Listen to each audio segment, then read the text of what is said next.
गंगा जी के तट पर अनेक तीर्थ हैं, पर गंगा यमुना सरस्वती का संगम हो जाए वो तीर्थ नहीं, तीर्थराज हो जाता है। ऐसी भक्ति ज्ञान वैराग्य के अलग अलग ग्रंथ हैं, परंतु इसमें त्रिवेणी का संगम है। भक्ति ज्ञान वैराग्य तीनों विद्यमान है, इसलिए ये पुराण नहीं है, महापुराण है, पुराण तिलकम है।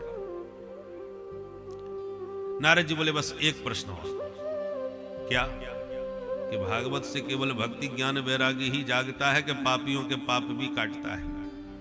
और काटता है तो कौन कौन से पाप कटते हैं, कृपा करके बताओ। सनकादिक बोले कौन कौन का प्रश्न ही खत्म कर दो। ये मानवाः पाप कृतस्तु सर्वदा सदा दुराचार करता विमार्गगाः क्रोधाग्नि दग्धा कुटिलाश्च कामिनः सप्ताह यज्ञेन कलौ पुनन्ति ते। ये मानवा पाप कृतस्तु सर्वदा, जो मनुष्य जीवन भर हमेशा पापी पाप करता रहा, क्रोध की आग में जलता रहा, काम क्रोध आदि जिसके चित्त में चढ़े हुए हैं, ऐसा पाप परायण प्राणी भी यदि प्रेम पूर्वक प्रभु के पावन चरित्रों का श्रवण कर ले तो कलऊ पुनंती, कलयुग में वो भी पुनीत हो जाएगा। अच्छा, आज तक ऐसा कोई पापी पवित्र हुआ है? बोले बिल्कुल हुआ है। कौन हुआ बताओ? तब एक सत्य घटना सुनाई। एक तुंगभद्रा नामक नदी के किनारे एक ब्राह्मण देवता रहते थे, पंडित आत्मदेव शास्त्री, बड़े भारी विद्वान। उनकी धर्मपत्नी का नाम था श्रीमती धुंधुली देवी। बहुत खतरनाक थी, महाझगड़ालू, पर ब्राह्मण विद्वान थे इसलिए निर्वाह कर लेते थे। दुर्भाग्य से कोई संतान नहीं हुई। इस बात पर दुखी होकर ब्राह्मण आत्महत्या करने के लिए जंगल में चले गए। जंगल में रो रहे थे कि एक सन्यासी वहां निकल पड़े। रोते हुए ब्राह्मण को देखकर पूछ दिया, कथम रोदसी विप्रत्वम काते चिंता बलीयसी। आप ऐसे क्यों रो रहे हो, क्या परेशानी है? ब्राह्मण ने चरण पकड़ लिए, महाराज जी मत पूछो, जिंदगी में सब कुछ भगवान ने दिया पर एक के बिना आंगन सूना कर दिया। क्या हुआ? अरे महाराज कोई बच्चा नहीं है, सब बेकार है, धन संपत्ति की कोई कमी नहीं है घर में। महात्मा मन में मुस्कुराए, जंगल में रो रहा था तो मैंने सोचा मेरे ठाकुर जी की याद में रो रहा होगा, तो बेटा के लिए रोने बैठा है। तो महात्मा समझाए, मुंचा ज्ञानम प्रजारूपम बलिष्ठा कर्मणो गति। ब्राह्मण तुम देखने में पढ़े लिखे लगते हो पर पागलों जैसी मूर्खों जैसी बात करते हो। अज्ञानम मुंच, इस मूर्खता को, इस अज्ञान को त्यागो। संतान से सुख ही मिलेगा इसकी कोई गारंटी है क्या? ब्राह्मण यदि संतान में सुख होता तो सबसे ज्यादा सुखी राजा सगर होते। 60,000 बच्चे हो गए थे और सबके सब कपिल भगवान का अपमान करके भस्म हो गए। कई पीढ़ियों को तपस्या करनी पड़ी, तब जाके गंगा मैया ने उनका उद्धार किया। इतिहास सुना है, राजा अंग का नाम सुना है, बेटा हो गया नालायक बैन। ऐसा नास्तिक हुआ कि उसने राजा बनते ही सनातन धर्म पर बैन लगा दिया। तो नाम ही बैन था, न यष्टव्यम न होतव्यम, ये पूजा पाठ हवन यज्ञ सब बंद करो, ये सब पाखंड है, ये सब डेंगू है, मलेरिया है, इसको खत्म करो। और उसके खानदानी आज तक पैदा हो रहे हैं महाराज देश में। इसलिए संतान से सुख मिलेगा इसकी कोई गारंटी नहीं है। बलिष्ठा कर्मणो गति, कर्म की गति बहुत बलवान होती है ब्राह्मण। इसलिए बेटा बेटी का चक्कर छोड़ो, और यदि जीवन में सुखी रहना चाहते हो तो हम बताते हैं उपाय। क्या? बोले सन्यासे सर्वथा सुखम, हमारे साथ सन्यासी बन जाओ, फिर देखो जिंदगी का क्या आनंद है। सब संत सुखी विचरंत मही, आनंद से दुनिया में घूमेंगे। ब्राह्मण ने तुरंत हाथ जोड़ के कहा, सुनो महाराज, तुम बाबा बैरागी क्या जानो बेटे का सुख क्या होता है? पुत्रादि सुख हीनोयम संन्यास शुष्क एवं। ये संन्यास जीवन बहुत रूखा, ना बेटा ना बेटी ना पत्नी ना परिवार, ये भी कोई जिंदगी है? माफ करना महाराज जी, ये संन्यास धर्म आपके लिए ही ठीक है, मुझे आपसे प्रवचन नहीं सुनना, मुझे तो बस आशीर्वाद चाहिए कि बेटा हो जाए, अरे गृहस्थ जीवन का आनंद ही कुछ और होता है। गृहस्थ सरसो लोके पुत्र पौत्र समन्वित। गृहस्थ जीवन में बहुत आनंद है, बस बेटा बेटियों से भरा हुआ आंगन होना चाहिए, तब आनंद है। बाबा जी समझ गए इस पर भयंकर पुत्र का भूत चढ़ा है। तो सुनो पंडित जी, हम बोलना नहीं चाहते थे, अब बता ही देते, हम भी ज्योतिष के जानकार हैं। क्या? बोले हमने माथे की रेखा तुम्हारी पढ़ ली, स्पष्ट लिखा है सप्त जन्मावधि तब पुत्रो नैव च नैव च। 7 जन्म तक तुम्हें कोई संतान नहीं हो सकती। इतना सुनते ही महाराज दुखी होके ब्राह्मण ने धरती में सिर पटक दिया। महात्मा घबरा के, क्या करे पंडित जी, मर जाओगे। पंडित जी बोले महाराज जी मैं तो मरने के लिए ही बैठा था, आप मिले तो मुझे लगा कि अब मेरा कष्ट दूर करोगे, आपने तो 7 गुना और बढ़ा दिया। मैं तो इसी जन्म के लिए रो रहा था। अब मेरे कपाल में क्या लिखा है मुझे नहीं मालूम, परंतु आपने मुझे आशीर्वाद बेटे का नहीं दिया तो अभी कपाल क्रिया कर लूंगा अपनी। मैं तो मर जाऊंगा पर आपको ब्रह्म हत्या लगेगी महाराज। अब बाबा जी की धड़कन तेज हो गई है, भगवान कछु लेना न देना मगन रहना।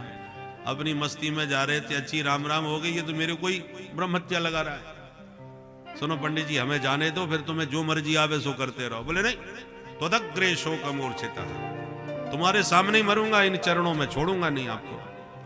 बाबा जी समझ गए ब्राह्मण खतरनाक है भाई, अब फंस तो गए हैं, क्या करें। तो बगल में से एक फल निकाल करके पंडित जी के हाथ में दे दिया। बोले अब नहीं मानते तो ले जाओ। इदम भक्ष्य पत्न्या त्वं ततः पुत्रो भविष्यति। ये फल अपनी पत्नी को खिला देना, आशीर्वाद है, गारंटी से बेटा होगा। अब तो पंडित जी खुशी में नाचने लगे। संत बड़े दयालु होते हैं, मुझे विश्वास था महाराज जी जरूर कृपा करेंगे। और 2-4 नियम बता दिए और पंडित जी फल लेके दौड़े दौड़े घरे। अरे सुनती हो, देखो क्या लाया हूं। पंडितानी दौड़ के भीतर से आई, आज सवेरे से ही गायब है, लगता है तगड़ा माल लेके कहीं से आए। क्या लाए हो जी? बोले देख कितना सुंदर फल है, फटाफट खा ले। देवी जी ने माथा पटका, हे भगवान, गला फाड़ के ऐसे बुला रहे थे जैसे 9 लखा हार ला के आए हो मेरे लिए। फल नहीं खाया क्या मैंने आज तक? बोले बाबरी ऐसा वैसा फल नहीं है, इसको खाएगी तो बेटा हो जाएगा। ओहो ऐसा फल है, ये किसने दिया? अरे बहुत बड़े सिद्ध महात्मा ने दिया है, कोई ऐसे वैसे नहीं, सीधे बागेश्वर धाम से लेके आया। बोलो राधे राधे। राधे राधे। चमत्कारी फल है। तो अब धुंधली ठहरी हो, मेरे ऊपर बस में करने के लिए कोई जादू टोना किसी बाबा जी से करवा रहे होंगे, निश्चित इसमें कुछ गड़बड़ है। तो बोली अच्छा आप अपना काम करो, मैं नहा धो के पूजा पाठ करके भोग लगा के तब खाऊंगी। तो बात समझ में भी आ गई, ठीक है खा लेना। विश्वास करके फल दे के पंडित जी तो इधर उधर हो गए और देवी जी फल लेके बैठ गई, खाऊं के ना खाऊं, क्या करूं। इतने में पड़ोसिन आ गई, बहन क्या सोच रही है बैठी बैठी? अरे बहन तू खूब आ गई, मैं बड़ी परेशान हूं। पूरी कहानी सुना दी कि ऐसे ऐसे फल लाए हैं, कह रहे हैं इसको खाने से बेटा हो जाएगा, तू बता मैं क्या करूं। बहन इसमें सोचने की क्या बात है, फल खाने से बेटा हुआ तो हुआ, नहीं हुआ तो कोई नुकसान भी तो नहीं होने वाला, इतना क्यों सोच रही? नहीं नुकसान तो देखो, मैं बिना सोचे समझे कोई काम नहीं करती। मैं ये सोच रही हूँ कि फल खाने से कहीं मैं सचमुच गर्भवती हो गई तो मैंने ऐसा सुन रखा है कि गर्भवती स्त्री भाग नहीं सकती। पड़ोसी ने बोली ठीक है नहीं भागना चाहिए, पर तुझे कहाँ भाग दौड़ करना है। बोले बहन वैसे तो कहीं नहीं भागना, पर घर में ही आग लग गई तो भागना नहीं पड़ेगा क्या? बुरा समय कह के नहीं आता, भगवान जाने कब कौन सी स्थिति बन जाए भागने की, कभी भी भागा दौड़ी हो सकती है। भगवान न करे ऐसा कुछ हो। परंतु मैंने ऐसा भी सुना है सुखदेव जी महाराज मैया के पेट में 12 साल तक रहे थे, क्या ये बात सही है? पड़ोसिन बोली सुनी तो मैंने भी है, रहे होंगे। धुंधली बोली तो इतना बड़ा खतरा मोल मैं नहीं ले सकती, मेरा बच्चा तो 5 साल भी कहीं रह गया तो मैं तो जीते जी मर लूंगी। बहन मैंने एक बात और सुनी है, क्या? कि गर्भवती स्त्री को ज्यादा काम नहीं करना चाहिए। हाँ काम तो ज्यादा नहीं करना चाहिए। तो बहन मेरा घर का काम कौन करेगा फिर? पड़ोसी ने बोली ऐसी कोई बात नहीं है, अपनी ननद को बुला लेना, होशियार है, सब संभाल लेगी, कुछ महीनों की बात है। धुंधली बोली ननद का नाम मत लेना, वो महाचोटी है, जब जब आती है माल गायब करके ले जाती है, उसके भरोसे घर छोड़ दिया तो मेरे तो घर का ही कल्याण हो जाएगा। एवं कुतर्क योगेन तत्फलम नैव भक्षितम। उसने इतनी समस्याओं की लंबी लिस्ट गिना दी कि अंत में निर्णय लिया, मैं तो इतना खतरा मोल नहीं ले सकती, मैं फल नहीं खाऊंगी। पड़ोसिन बोली तेरी बुद्धि में आवे सो कर, तेरे को समझाते मेरी बुद्धि खराब हो गई, चली गई। इसने फल नहीं खाया। थोड़ी देर में अचानक इसकी छोटी बहन मिलने आ गई। पूरी कहानी इसने उसको भी सुना दी। छोटी बहन अपनी जुगाड़ में थी कि इसके बेटा ना हो तो ये मेरा बच्चा गोद ले ले तो इसकी सारी संपत्ति मैं हड़प जाऊं। इसलिए उसने और माथा खराब कर दिया। बहन तू पागल भैया, फल खाने से कहीं बेटा बेटी होते, सब बकवास है, बाबा लोग पागल बनाते फिरते, तू कहां बातों में आ जाती है। एक काम कर, तुझे बेटा चाहिए? बोले हाँ। तो मेरे पहले ही बहुत बच्चे हो चुके हैं, एक बच्चा और होने वाला है, अब की बार जो बच्चा होगा वो मैं तुझे दे दूंगी, उस पर तेरा ही नाम। ये बात किसी को पता नहीं चलना चाहिए। और फल तू अपनी गैया को खिला दे। कितने साल से घर में बंधी है, आज तक कोई बछड़ा नहीं हुआ, तो बाबा के फल में दम है तो परीक्षा भी हो जाएगी। देखे कितनी सही बात है, बाबा के फल की भी परीक्षा हो जाएगी, तुझे बेटा भी मिल जाएगा। मेरे मुझ में तुझ में कोई अंतर है क्या? हम दोनों बहनें हैं। धुंधली बोली वाह, बहन हो तो तेरी जैसी, 1 मिनट में सारी समस्या खत्म कर दी मेरी। तुरंत गैया को फल खिला के पंडित जी से कह दिया महाराज मैंने फल खा लिया, बहुत फायदा हो रहा है। अब पंडित जी खुश, एक एक दिन गिनने लगे। समय पा करके छोटी बहन के बेटा हुआ। उसने रात में चुपचाप धुंधली को लाके दिया। धुंधली ने पतिदेव को सवेरे बता दिया महाराज देखो रात में बेटा हो गया। अब पंडित जी खुशी में नाचने लगे, पूरे गांव में मिठाइयां बंटवाई। उसके 3 महीने बाद पंडित जी की गाय के भी बेटा हो गया। सर्वांग सुंदरम दिव्यम निर्मलम कनक प्रभम, बड़ा ही सर्वांग सुंदर बालक। पूरे गांव में हल्ला मच गया, भैया भगवान देते हैं तो छप्पड़ फाड़ के देते हैं। पंडित जी एक बेटा के लिए तरस रहे थे, अब गैया ने भी बेटा पैदा कर दिया। हमने तो पहली बार सुना गाय के बेटा हुआ है। पूरा गांव देखने के लिए आया। पंडित जी का आनंद दुगुना हो गया। बच्चों के नामकरण किए। गाय के बेटे के कान गैया जैसे लंबे लंबे थे, इसलिए नाम रख दिया गौकर्ण। और अपने बेटे का नाम रखने वाले थे कि धुंधली खड़ी होगी, सबके नाम तुम ही रखोगे क्या? बच्चा मेरा है, 9 महीने पेट में रखा है तो नाम मैं ही रखूंगी। अच्छा बोल क्या नाम रखेगी? बोल मेरा नाम धुंधली, बच्चे का नाम धुंधकारी होना चाहिए। ठीक है देवी, जैसी मर्जी तुम्हारी। दोनों बच्चों ने बड़े होकर के खूब नाम कमाया, पर एक हुआ विख्यात, दूसरा हुआ कुख्यात। गौकर्ण पंडितो ज्ञानी और धुंधकारी महाखल। गौकर्ण जी महान विद्वान बने और धुंधकारी नंबर 1 का दुष्ट। चोरी करने लगा, फिर डकैती डालने लगा, फिर अपहरण करने लगा, लूटपाट करने लगा। दुनिया के सारे पाप धुंधकारी ने किए। पंडित जी सिर पकड़ के रोने लगे, इस नालायक ने मेरा तो नाम मिट्टी में मिला दिया, सब धन संपत्ति बर्बाद कर डाली। ऐसी जिंदगी से तो मर जाना अच्छा है। मरने को चल दिए। पहले मरने जा रहे थे, बेटा नहीं है, अब मरने जा रहे हैं, नालायक क्यों पैदा हो गया?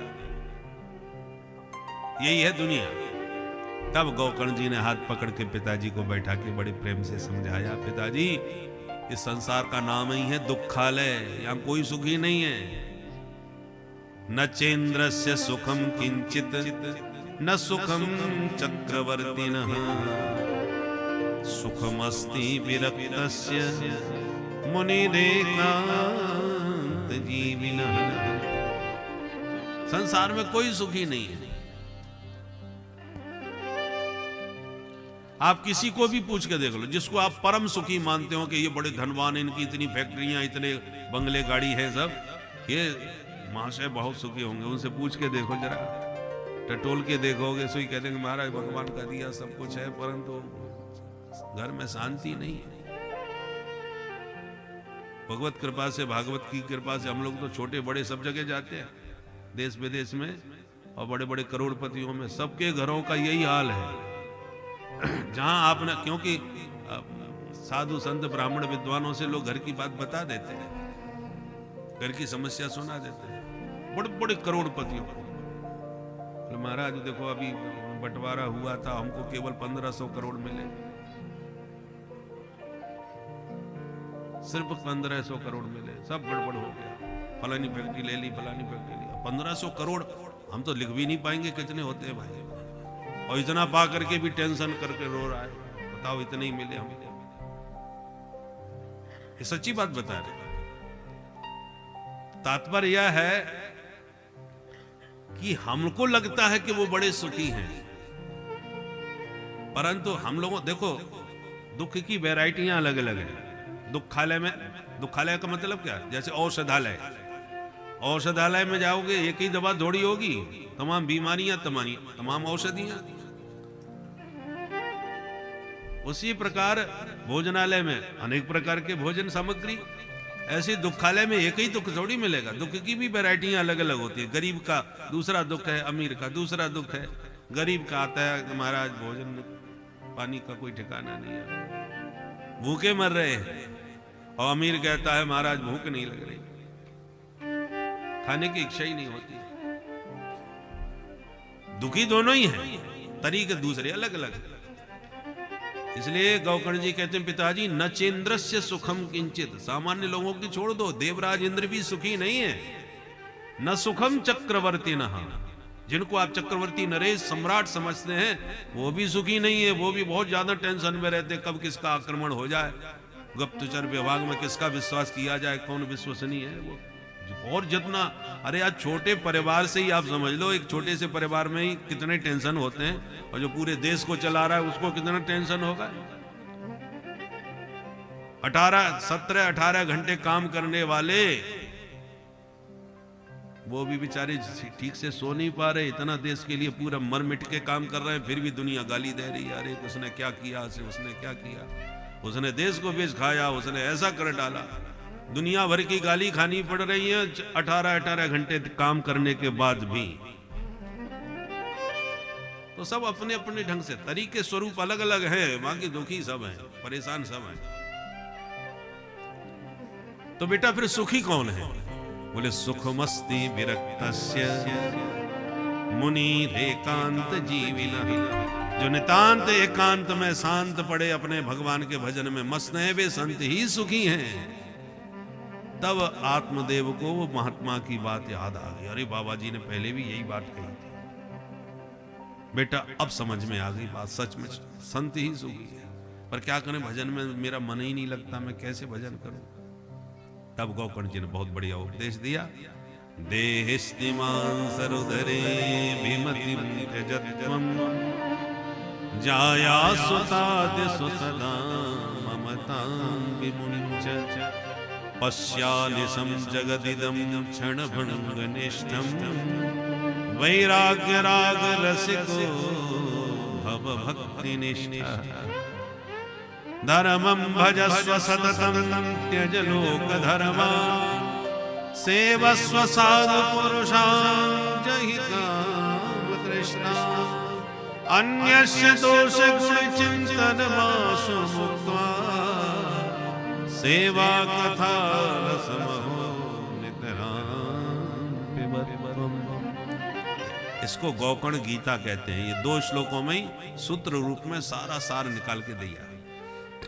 जो विद्वान पुरुष होते हैं उन्हें बहुत व्याख्या करके समझाने की जरूरत नहीं, वो इशारों में समझ जाते हैं। इसलिए आत्मदेव भी परम विद्वान थे, इसलिए गौकर्ण जी ने सूत्र में ही उन्हें समझाया 2 श्लोकों में। देहिस्ति मांस रुधरे अभिमतिम त्यज, ये जो देह है, जो मांस अस्थि और स्नायु आदि से बना हुआ है, सप्त धातु विनिर्मित है, इसमें बहुत आसक्ति मत करो, ये छोड़ना पड़ेगा। और जब शरीर लेके पैदा होंगे वही छोड़ना पड़ रहा है, तो शरीर के संबंधियों को तो छोड़ना ही छोड़ना है। जाया सुता दिशु, जाया और सुत, ये 2 में ही जब से अधिक आसक्ति होती है। पत्नी और पुत्र आदि और सब बाद के हैं। सर्वाधिक आसक्ति पत्नी में और पुत्र में होती है। ममताम विमुंच, आप इनको कहते हैं मेरे, ममता माने मम, मेरे है ये, इसी का नाम है अहमता ममता। अहमता शरीर में, ममता शरीर के संबंधियों में, रिश्तों में। इन दोनों को त्यागो और वैराग्य राग रसिको भव, वैराग्य के रसिक बनो। राग करके क्या मिला वो तो तुमने देख लिया पिताजी, अब वैराग्य से क्या मिलेगा उसका भी अनुभव करके देखो। अनिशम पश्य, ये सारा संसार अनित्य है, क्षणभंगुर है, कोई भी यहां टिकाऊ नहीं है, सब नष्ट होने वाला है। जिस वस्तु में जितनी आसक्ति होती है उसके नष्ट होने में उतना ही कष्ट होता है। दुकान पे कोई गमला रखा हुआ है और वो अचानक गिर के फूट गया, आपके सामने फूटा, कोई परेशानी नहीं, कोई कष्ट नहीं, आपने देखा फूटते हुए, पर आपने उसे उठाया, पेमेंट करके खरीद लिया और फिर हाथ से खिसक गया, फिर फूट गया, फिर बड़ा कष्ट होगा, अरे राम राम, मेरा नष्ट हो गया। मेरापन जब जुड़ जाता है किसी वस्तु में, उसी के नष्ट होने का कष्ट होता है। और हमने मेरापन उन्हीं में जोड़ रखा है जो एक न एक दिन नष्ट होने ही वाले हैं, इसलिए हमें जिंदगी भर रोना पड़ता है। अविनाशी से प्रीति करो, जो नित्य हो, शाश्वत हो। उस परमात्मा से जब प्रीति हो जाएगी, उसमें ममत्व हो जाएगा, तो आपकी ममता सार्थक हो जाएगी। भगवान कहते हैं सबकी ममता ताग बटोरी, मम पद बांध। सबकी ममता जो बिखेर रखी है इधर, ये मेरा मेरा मेरा, वो सब इकट्ठा करो और सबकी रस्सी बट करके मेरे चरणों से बांध लो अपनी ममता की डोरी, तो आपकी वो ममता सार्थक हो जाएगी। हम राम जी के, राम जी हमारे हैं, ये ममता राम जी में भी तो हो गई है। गोविंद मेरो है, गोपाल मेरो है, ये ममता है।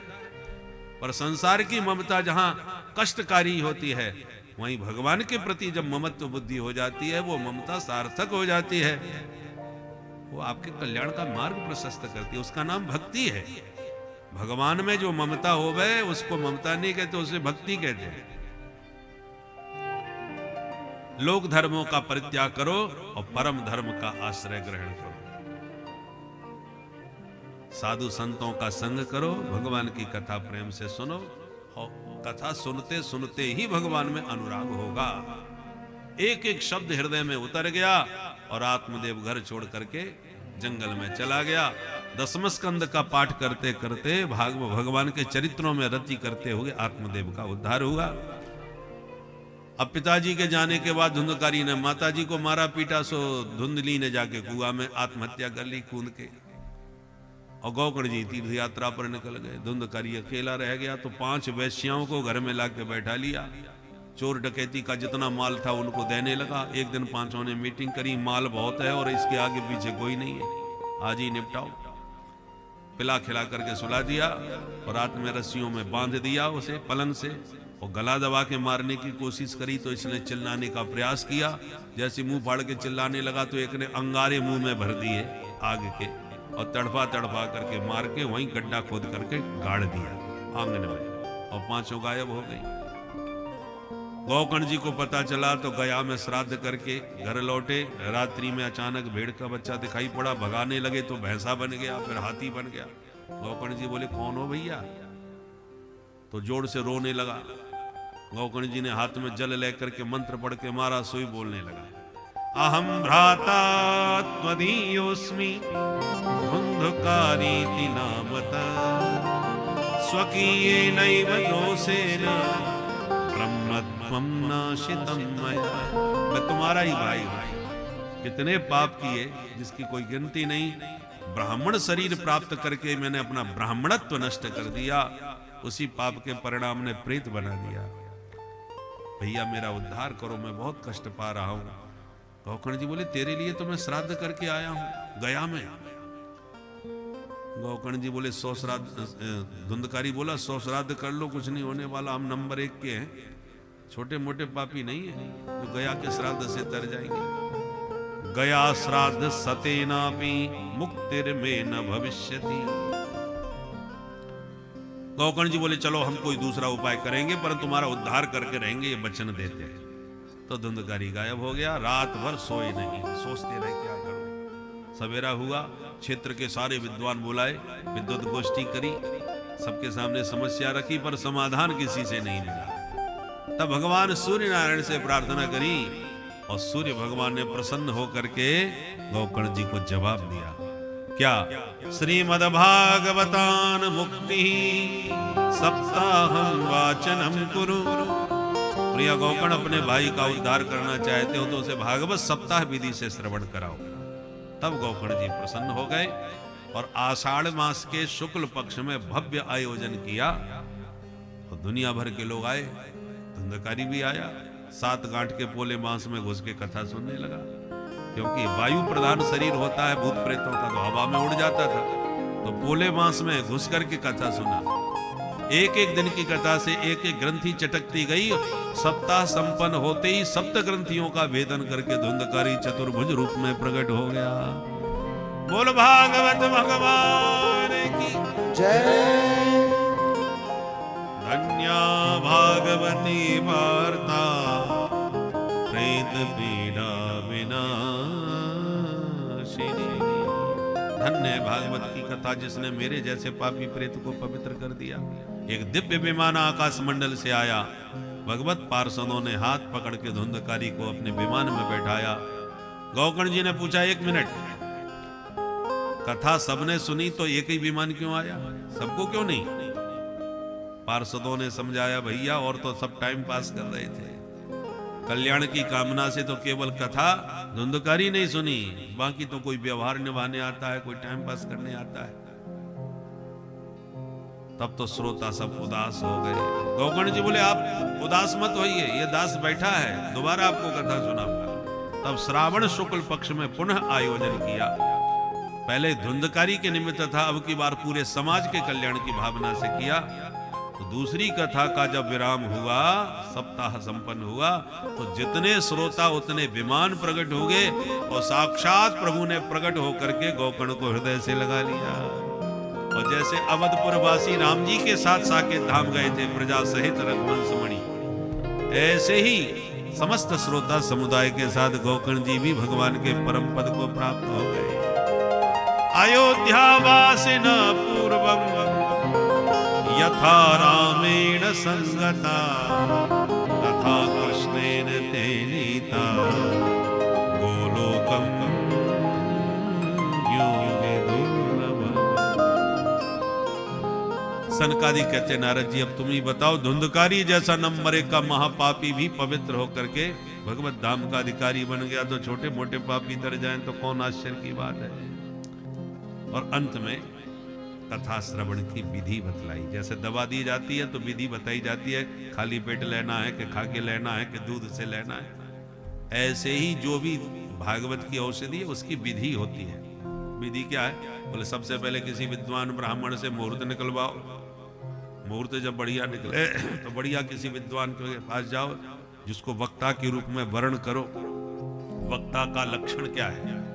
विरक्तो वैष्णवो विप्रो वेद शास्त्र विशुद्ध कृत दृष्टांत कुशलो धीरो वक्ता कार्योति निस्पृह। वैराग्य में प्रतिष्ठित हो। संसारी प्रपंची होगा, वो आपके भीतर भी प्रपंच फैलाएगा, इसलिए वैराग्यवान वक्ता होना चाहिए। दूसरी बात, वैष्णव होना चाहिए, भगवत भक्त होना चाहिए। विष्णु दीक्षा विहीना नाम नादिकारक कथा श्रवेत।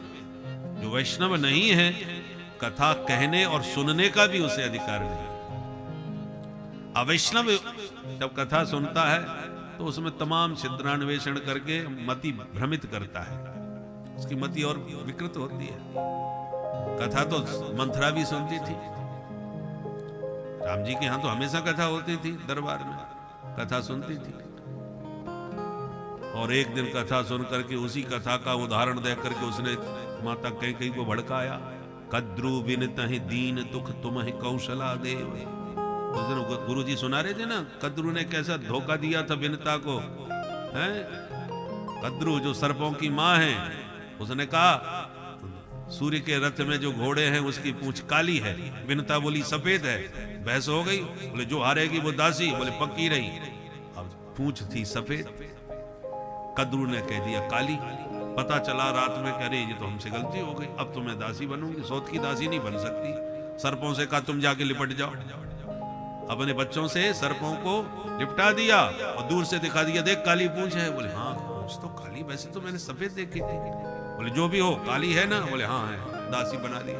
कैसा छल पूर्वक अपनी सौत को दासी बनाया। आज वही छल कौशल्या तुम्हारे साथ कर रही है, वही कथानक सुना करके कई को भड़काया। तो भैया कथा तो सभी सुनते हैं, पर जो अवैष्णव होते हैं वो उसमें से उल्टे सीधे अर्थ निकालते हैं, उसका दुरुपयोग भी कर सकते हैं। पानी बराबर बरसता है, स्वाति की बूंद को चातक पीता है, और वही बूंद सीपी में गिर के मोती बनती है, वही गंगा जी में गिर के गंगा जल बन जाती है, वही सांप के मुख में गिर के जहर भी बन जाती है। इसलिए पात्रता अनुसार कथा के परिणाम भी भिन्न भिन्न होते हैं। वैष्णव के मुख से सुने और वैष्णव बनकर के सुने। माने वैष्णव माने केवल विष्णु भक्ति ही नहीं होते, वैष्णव माने जो हमारे पंचदेव हैं। पंचदेव कौन कौन? सूर्य, ब्रह्मा, सूर्य को ही ब्रह्मा जी के रूप में माना जाता है। सूर्य, शंकर, विष्णु, शक्ति और गणेश। ये अंगुलियां 5 हैं पर हाथ तो एक ही है। एक ही हाथ की ये 5 उंगलियां हैं। तो आप किसी भी तत्व को किसी भी रूप में मानते हैं तो आप भक्त हैं।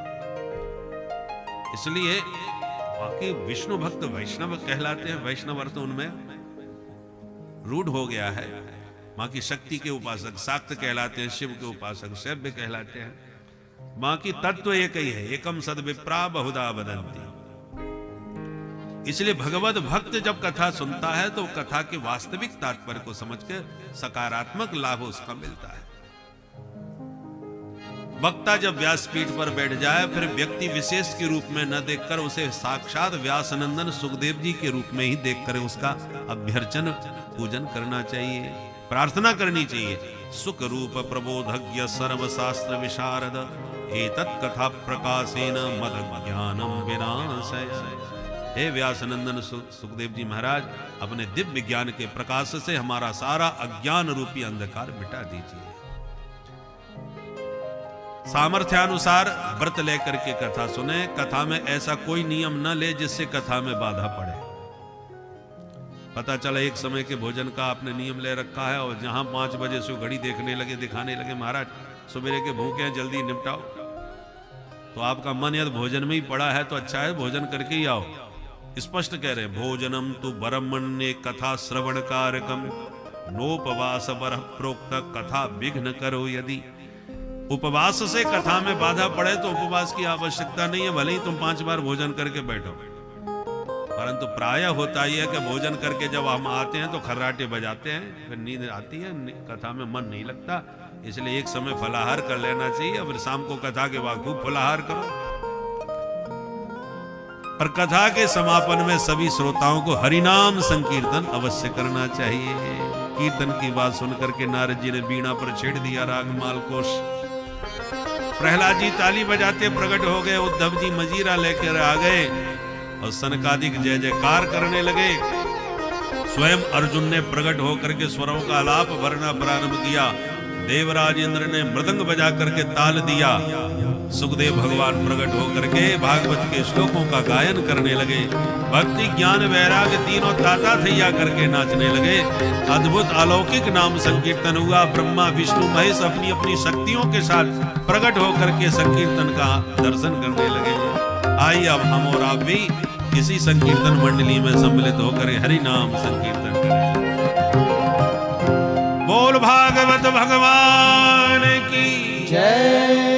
और कल से आप लोग ठीक 1:30 बजे तक हर हालत में आ जाइए ताकि हम 5 से 5:15 के बीच में कथा को विराम कर सकें, क्योंकि 6 बजे तक पर्याप्त शीतलता भी हो जाती है, अंधेरा भी हो जाता है। जो दूर से आएंगे उनके लिए बाधा भी पड़ेगी। इसलिए आप लोग अधिक से अधिक संख्या में उपस्थित होकर के ये अलौकिक लाभ से अपने जीवन को कृतार्थ करने का प्रयास करें। और भृगु जी जब आए थे ना कथा सुनने के लिए तो 5-7 लोग साथ में लेके आए थे। उनसे पूछा कि तुम इनको पकड़ के क्यों लाए? बोले साहब इनको कथा से जो पुण्य मिलेगा उसका 10% हमको भी मिलेगा। जैसे बीमा कंपनी के एजेंट होते हैं ना, पकड़ पकड़ के बीमा करते हैं और खूब फायदे गिनाते हैं। तो तुम्हारा फायदा क्या है? बोले कमीशन हमारा भी तो है, इसलिए हम पीछे पड़ते हैं। ऐसे ही जितने श्रोताओं को आप प्रेरित करके लाओगे तो आपको भी उसका कमीशन मिलेगा। इसलिए प्रेम से कथा सुनिए, लोगों को सुनवाइए और अधिक से